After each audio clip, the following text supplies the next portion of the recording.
Good morning, everyone. Okay, well, I'm biohacking my brain a little bit here with some caffeine. I need all the help I can get, and I'm going to talk to you a little bit about perhaps the origins of biohacking, which is, I think, arguably the origins of elite sports performance medicine, and from there. Elite sports performance medicine has morphed into anti-aging medicine. And I am one of the founders of the National Academy of Sports Medicine and one of the early practitioners in the field of elite sports performance medicine. And that, as I say, morphed into anti-aging medicine.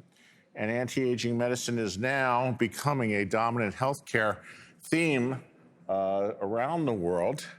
The A4M, of which I'm the president and founder, the American Academy of Anti-Aging Medicine, is a medical society now of 28,000 physicians and scientists from 120 countries around the world. We've trained over 150,000 health professionals around the world, and we're responsible for the healthcare programs or the advanced preventive medicine healthcare programs for tens of millions of people worldwide, and everybody's interested in the same thing, and that is a longer, healthier, happier, more productive, more efficient, and happy and more satisfying lifestyle and life expectancy. And so we believe that through anti-aging technologies, we can avoid the common causes of death. And by avoiding the common causes of death, which is cancer, heart disease, diabetes, Alzheimer's disease, that you can expect a life expectancy of 100 years of age at a minimum. And that's not an unreasonable expectation. Right now, in parts of the world that enjoy the anti-aging lifestyle, that enjoy the technologies of anti-aging medicine, life expectancy is sitting at 91 and a half years of age. And we're talking about parts of Singapore, certain communities in America that are embracing anti-aging, and certain communities in Andorra and other parts of the world where there are high concentrations of physicians who are practicing this advanced preventive medicine. So, when we got started with the concept of the early detection, prevention, treatment, and reversal of aging-related disease, that was heresy. And back in 1991, when I started the A4M, we were, you could tell we were the pioneers because we had the arrows in our backs. And conventional medicine was saying, oh, crazy, impossible, it's not going to happen, don't be ridiculous. But in fact, it has happened. And now everyone is talking about it. And now it is the hottest investment area on Wall Street, it is the hottest investment area in Silicon Valley. There are literally billions and billions and billions of dollars being funneled into advanced preventive medicine, anti-aging, regenerative medicine, stem cell technologies, all the things that we espouse, which are another euphemism for biohacking. Because in order to, biohack yourself, you need access to technologies such as hormone replacement therapy. You need access to genetic therapies. You need access to biomarkers of aging and biomarkers of physiology. And that's exactly what our doctors are pioneering. Anti-aging is not a new thing. It did not begin with the A4M in 1991. It goes way, way back, probably to the beginnings of time, because people never liked the idea of dying, especially back when, because life expectancy, although it is pushing 80 years of age in the West, in most places, as I say, in some localities, 90, 91, but Monaco, for example, Monaco has the highest per capita number of anti-aging physicians and the highest per capita number of millionaires. Life expectancy in Monaco, 91.5 years of age. That means that half the population is going to live past that. But back throughout the historic record, life expectancy was only an average of about 30, 35 years of age. So at some points in history, it was only 25 years of age. And so life expectancy was a big deal. And back in ancient times, life expectancy was only something that could be dreamed of by the wealthiest and the most powerful, like the pharaohs of Egypt. And so is it any wonder that the pharaohs spent their fortunes and the fortunes of their countries building monuments that were designed, at least in some degree, to ensure their immortality? Mary Shelley wrote Frankenstein in the 1800s, and we've had science fiction talking about longevity, being able to defeat death all the way along. But now this science fiction is becoming science fact, and biohacking, I think, is part of that.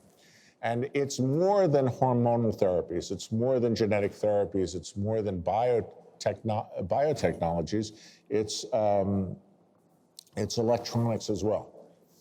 And we are in fact merging electronics into the human body, and we're seeing now that we can repair damaged areas of the body. We can repair vision with artificial vision systems. We can repair spines with spinal stimulators. We have monkeys that can now walk and that can move their limbs that were where their nerves were completely severed and are now being repaired or being bridged by electronic technologies.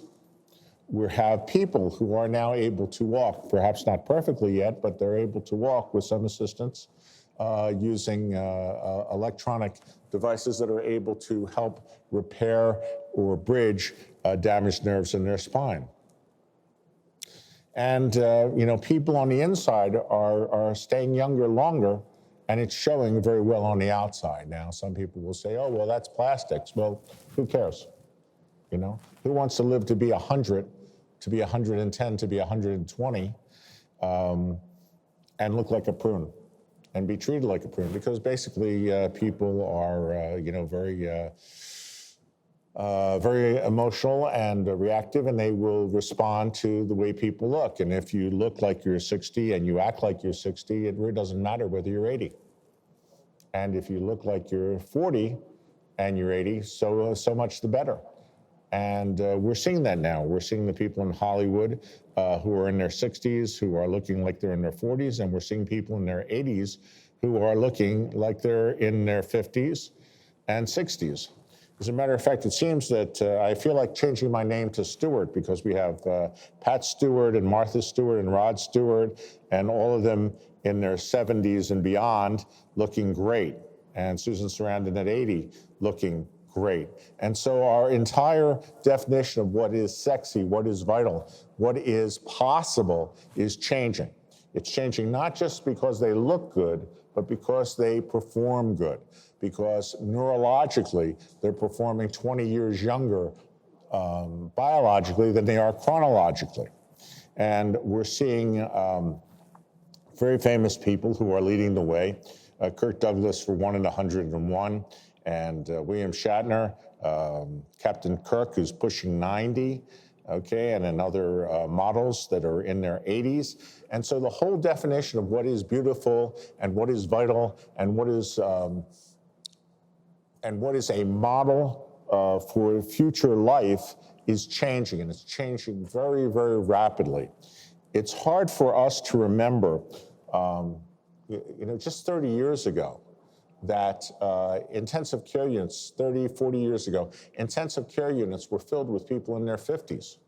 Today, you go into an intensive care unit at a hospital, and with the exception of major trauma, most people aren't there until they're in their late 60s, early 70s, or 80s. And so we're seeing a huge difference in our society in the impact of disease and when disease occurs. And I remember when I was growing up and I was watching the TV sitcoms in black and white, and it was amazing to me the people who were playing the roles of the parents and the grandparents were in their 30s and 40s. because people were old in their 30s and 40s, but not today. Today, someone in his 40s, 50s, they're still a kid. As a matter of fact, anyone who dies before age 80 today, it's almost as if they died too young. It's a shame.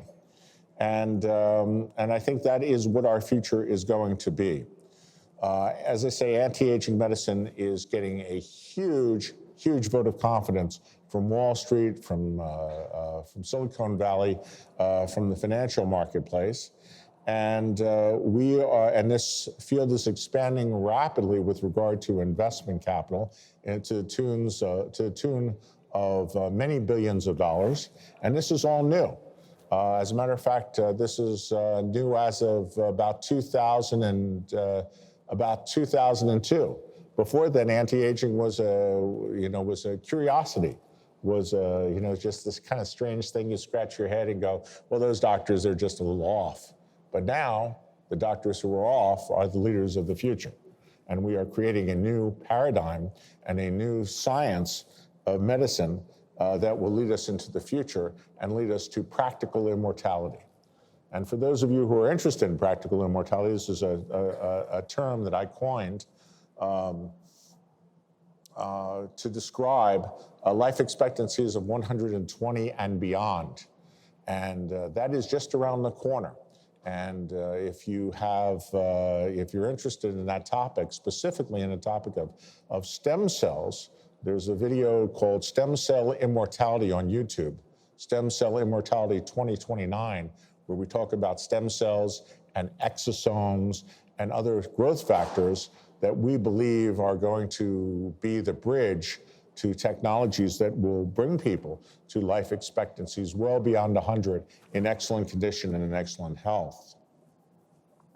And so life expectancy today, or the financial marketplace of anti-aging, is now pushing, and realize when I coined the term anti-aging medicine, yes, anti-aging medicine, that's my fault. I take responsibility, but I'm not sorry. Anyway, in 1991, when I coined the term anti-aging medicine and helped to create the American Academy of Anti-Aging Medicine, the marketplace was $0, zero, nothing. Did not exist. No one even followed it because there was no term for it before that. It was, in fact, preventive medicine. Preventive medicine existed, but it was a very small marketplace at that. Today, the marketplace of anti-aging medicine is in excess of $300 billion. B as in billion, $300 billion, and is growing at a rate of about 6.5% per year. Now that's the total marketplace of anti-aging medicine and regenerative medicine, anti-aging medicine. But if you look at anti-aging drug therapies, if you look at regenerative drug therapies and hormone replacement therapies, stem cells, exosomes, those sort of things, the marketplace is growing at a rate of 16% per year. It's the fastest growing thing in healthcare. And so if you follow the money, you will see that this is no joke. This is the future of medicine. And it has to be the future of medicine because we are an aging society in the West. We're a very rapidly aging society. In the United States, those people over 65 are almost 15%. In Japan, it's over 26%. And so we're growing at a prodigious rate. We're growing older. And so we need to be able to keep our people in the workforce. We need to be able to keep our people healthy. And we need to take care of this aging population. And the way to do it is through anti-aging medicine and regenerative medicine and biohacking and things of this sort. And so how are we going to get there? What are the things that seem to be working? Where is the pot of gold at the end of the rainbow? Well, the rewards at the end of the rainbow seem to be in regard to genetic therapies, telomeres, being able to hack our human genome. And we are very close to these technologies with CRISPR technology and things of that sort. We are with genetics.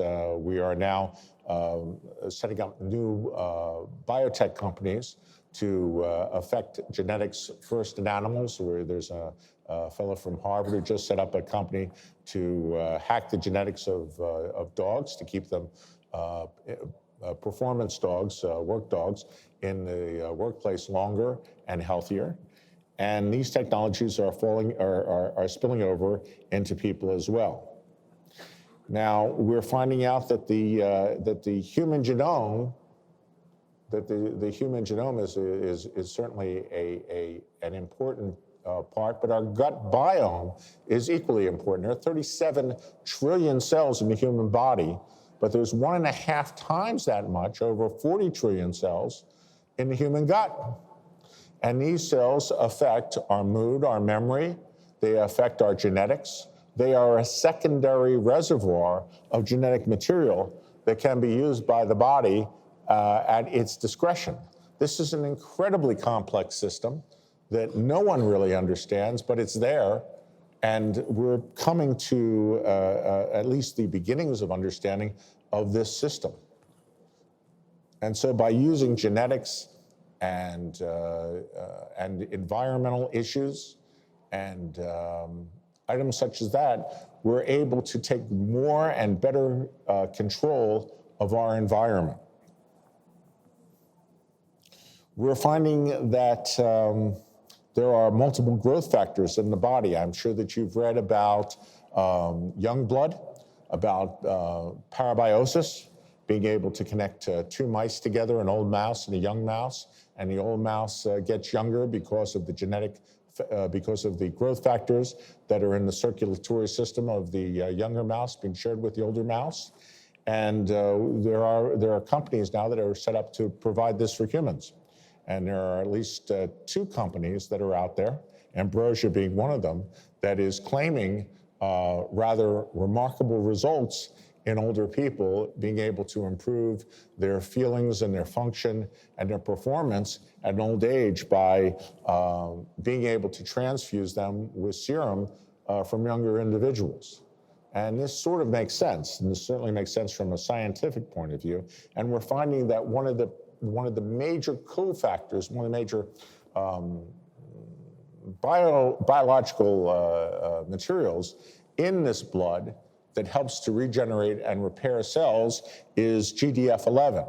And GDF11 is a growth factor which is available commercially, and is another growth factor that we are looking at in addition to stem cells and exosomes and human growth hormone and other types of hormonal replacement therapies and growth factor replacement therapies and amino acid replacement therapies that are available right now for use in biohacking, for use in anti-aging, in use for the future of healthcare.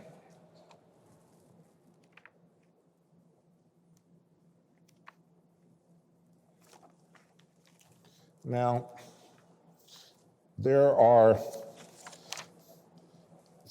dozens right now. When I started out, there were we were dealing with basically just a few hormone replacement therapies, but now there are dozens of therapies that are available for those people who want to see extended lifespan, who want to be able to maximize their health care at every turn. And these things include citrulins or drugs that are able to remove stagnant or senescent cells from the body.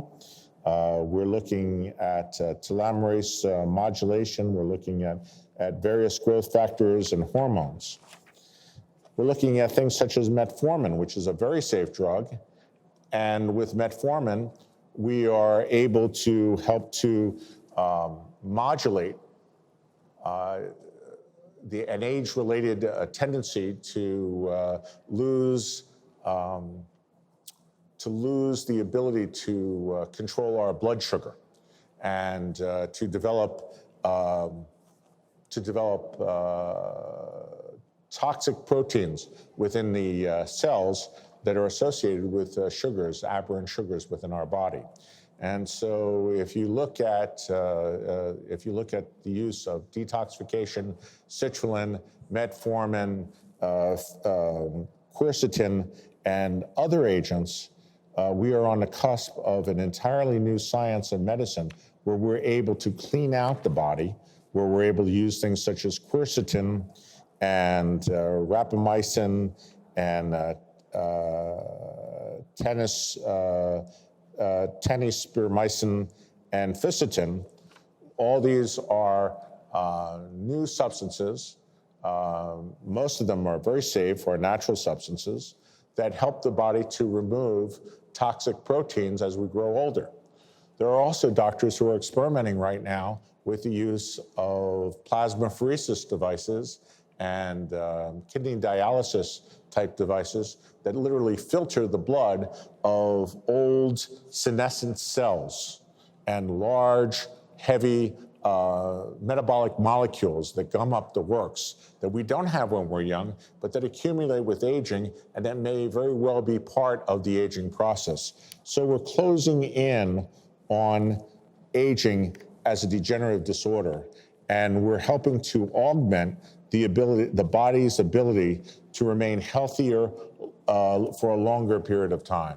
And so when I say practical immortality, I'm not talking about Methuselah-like immortality of 696 years. I'm talking about life expectancies of 100, 120, perhaps one day 150. But I'll take 150. That'll be okay. I think that will be enough. At least I feel that way now. You know who wants to live to be 140? The guy was 139. So I will reserve my comments till that day occurs. Now, there is a lot of information right now on the use of NAD and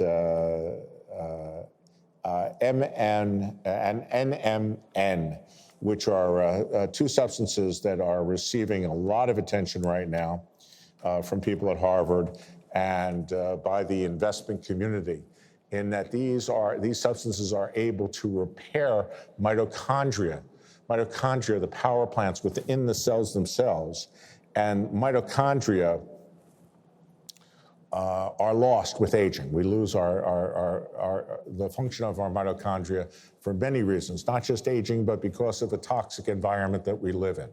And we live in a very toxic environment between our food, our air, our water, with toxic items all around us. And these things affect our mitochondria and they cause mitochondrial damage. Well, these substances, NAD and NMN, are able to repair and restore mitochondrial function to a younger level. And in mice, at least, that leads to a significant increase in health and in life expectancy. By the way, for those of you who are interested in these slides, they are available at worldhealth.net, which is the official website of the A4M, www.worldhealth.net. So all these slides are available for you to review at your leisure. Other technologies that are very exciting that are, again, coming out, it seems like all this is exploding all at once, because this information just was not available 10 years ago, even 5 years ago. But we are seeing many new technologies, including energetic medicine. We're seeing the use of red light and other wavelengths of light to stimulate cell functions and to help repair cells and to stimulate mitochondria and to stimulate wound healing and to stimulate cell reproduction and to stimulate stem cells within the body. So we are developing literally dozens and dozens of new technologies that were not here 5 years ago that do work, that we already see working in humans, not just in animals, not just in a laboratory petri dish. And so I was asked to put together my list, my favorite list of do-it-yourself ways to achieve your optimal lifespan.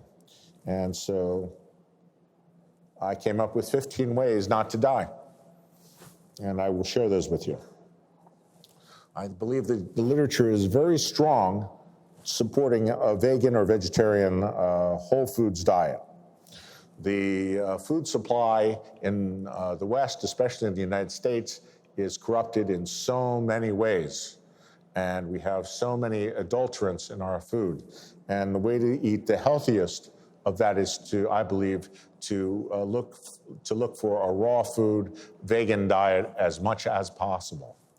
Vegetarian is okay too, but once you start eating meats, you're getting tremendous amounts of chemicals and hormones and other toxic items. And if you look at the statistics of people who are vegans, vegetarians versus meat eaters, it's very clear that vegetarianism and veganism is a better way to go. Detoxification, number 2, is very important. And detoxification can be achieved through some of the senolytic agents that I talked about earlier, but it can also be achieved through sauna and sweating and exercise. And so sweating is good for you, and getting toxins out of your body is very good for you. And drinking lots of distilled water can be detoxifying as well. A 20-minute workout per day, 4 times a week, seems to be the optimal minimal amount for achieving maximum lifespan. And that optimal minimal amount can translate to an increased life expectancy of several years over your lifespan, and also much in the way, an awful lot in the way of the prevention of disability, because it's no fun to be living to be 100 if you're crippled. So we're talking about living to be 100 and feeling and looking like an athletic 60-year-old. That's really what we're talking about with, that's what I'm talking about when I talk about practical immortality. Antioxidant vitamins, high potency antioxidant vitamins at least twice a day, because vitamins that you buy, even the best of them, and hopefully you're getting natural vitamins as much as possible as opposed to synthetics, because that's what the body understands and that's what the body is able to process best. They have a short half-life.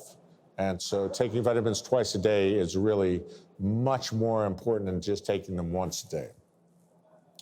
Drinking lots of distilled water, as I mentioned, with trace minerals.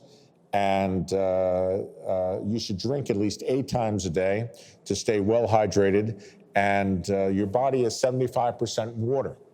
So you need lots of water. So 8 glasses 8 times a day is probably a minimum. If your urine is not, you should take your urine and look at your urine in a glass bottle. And if it is not clearish yellow, then you are probably dehydrated. If your urine is orangey or deep yellow, you're almost certainly dehydrated. So beware of that. Drinking coffee, which I am very partial to, is great for brain power and great for energy, but it's unfortunately not so great for hydration. Water is very dehydrating. So if you drink a cup of coffee, you probably have to drink 2 or 3 glasses of water just to undo the diuretic effect of the coffee. Berberine and metformin are extremely helpful for insulin control. Berberine being a natural food substance has an effect on blood sugar, and metformin being synthetic but very safe also has a very strong effect on blood sugar, and in mice at least has a very significant effect on longevity. 12 hours of intermittent fasting per day. We're finding more and more that the body needs the time to reset metabolically, and needs the time to detox metabolically. It needs time to give. It needs time out for the liver and the pancreas. And so, if you can work in a 12-hour fast, say if you stop eating at night at 8 o'clock, that you don't have your breakfast until the next morning at 8 a.m. 12 to 14 hours appears very, very, very positive with regard to the scientific literature, and might very well lead to enhancement of life expectancy. Probiotics, we talked about the biological genome and the gut microflora. Well, replenishing that with healthy probiotics seems to be a very prudent thing to do at this stage.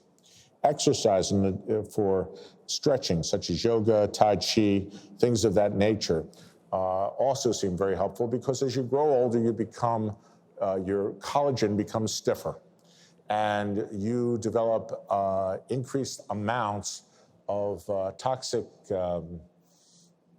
toxic proteins that lead to inflammation. And the inflammation leads to tight muscles and leads to tight collagen. And so stretching allows you to maintain flexibility and allows you to maintain movement and allows you to help control inflammation. Garlic, selenium, and zinc, all of those are anti-cancer. All of those help to support your immune system, which again fails with aging. An awful lot of what goes on under anti-aging is just trying to replace what was given to you by God as a child. When you're born perfect. Most of us, at least, are born perfect. And it's downhill from there. So you want to maintain that perfection as long as possible. And anti-aging, to a large extent, is designed to replace those missing molecules.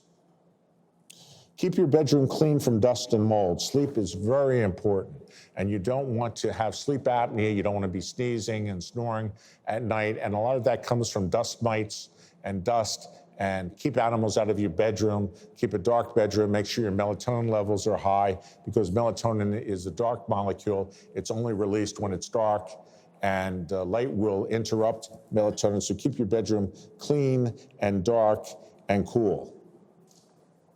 Avoid stress. Stay happy. Make an effort to find and keep friends.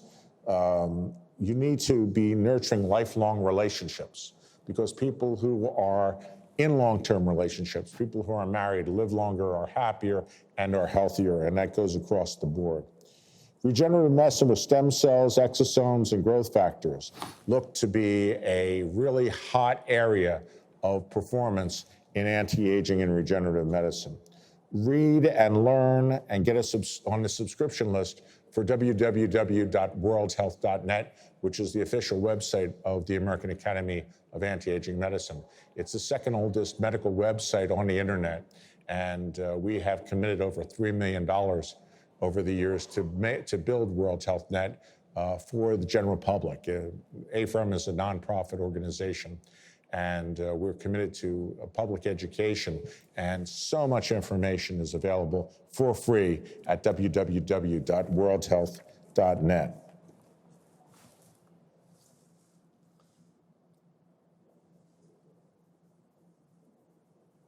Now, I would like to wrap up right now, and I'd like to wrap up with something that I think is very hopeful, but also very concerning, and that is the rise of transhumanism. And while I am completely for improving the human condition, and while the Academy of Anti-Aging Medicine has dedicated itself to that, and while we're for a longer, healthier, happier, more productive lifespan, you need to be concerned, or some people need to be concerned, or I certainly am concerned, let's put it that way. I am concerned about the concept of achieving longevity or immortality even in a toaster. It seems to me that transhumanism, many people in transhumanism negate the concept of the human soul. And while you can't feel or touch or taste or measure the human soul directly, we haven't been able to touch or taste or measure the Bogues, many of the particles of physics. And until just last year, we weren't able to measure the God particle, the Bogues whatever particle that was measured. The one that ties all of quantum physics together. And just because it's not measurable, easily measurable, doesn't necessarily mean that it does not exist. And there is something to something that is alive. And there is something that is indescribable to something that has thought and feeling and has consciousness. And simply because you can make a computer or a robot that appears or mimics consciousness doesn't mean that it does have consciousness. So before people are willing to commit themselves to a course of action that would have them preserve themselves in a state where they're essentially in a toaster, you should be concerned about that. I think that we should endeavor and focus our efforts on achieving immortality or achieving practical immortality by pushing the limits of human genetics and human science and human physiology, because that is what we are, and that is what we were created. That was what we were created millions and millions and millions of years ago to be, and we are nowhere near the limits of our productivity. And while I'm all for electronics and other technologies that would enhance us, enhancements, we should never give up our humanity. We should never give up the concept that the human soul, the human being, is indivisible, and that it is a part of us, a very essential part of us. And so I just say, beware of the concept of transhumanism if it negates the concept of humanity or the concept of the human soul. And I want to thank you all for your attention. I want to thank you all for being part of the future of healthcare and the future of anti-aging. And God bless you all.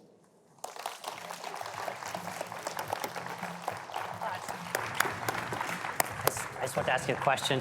Can you put my mic on? Yeah, I just want to ask you, you brought up the thing about transhumanism. Is there a particular reason why you brought this up? How far away do you think we have, as humanity, to struggle with this question? Well, I think we're going to be struggling with it for quite some time. We're nowhere near, from my understanding, we're nowhere near being able to put ourselves in a box, in the box. But many of the transhumanists and many of the people who will control the budgets of research in anti-aging regenerative medicine would love it. And that's what they talk about. And I listen to them, the quote unquote futurists. They talk about it as if, man is passé, if it's human 2.0. And human 2.0 is like a Borg. And I'm not interested in being part of the Borg. I'm interested in achieving the best Ron Klatz that I can be, that God made me. And I think each of you want to be the best you can be that God made you. As soon as you get incorporated into a system, you're no longer you. You're part of that system. And while we can make very, very, very good copies, excellent videos of ourselves. They even have videos now of Einstein and of Marilyn Monroe, and they're interactive. And they sit there and they have a conversation with you. And if you're not very sophisticated, you would think that they're really there. Okay, for example, Sophia, the robot, the cyborg, it's not cyborg, it's a robot. Sophia is a stage trick. I mean, I know the people who are behind her, and I think they're wonderful people. I think they're doing wonderful work, and I'm all for them. I'm not denigrating them at all. But she doesn't think. She doesn't understand. She has a very well-scripted set of responses that are triggered by keywords. She doesn't understand when you say, do you like a hot dog? She has no idea what a hot dog is. She just hears hot dog, and she says, oh, yes, I love the taste of hot dogs. How does she know what the taste of a hot dog is? She has no taste buds. Right. And I even say she. She's not even a she. She's just a marionette. So all I'm saying is don't be seduced. I am not against transhumanism.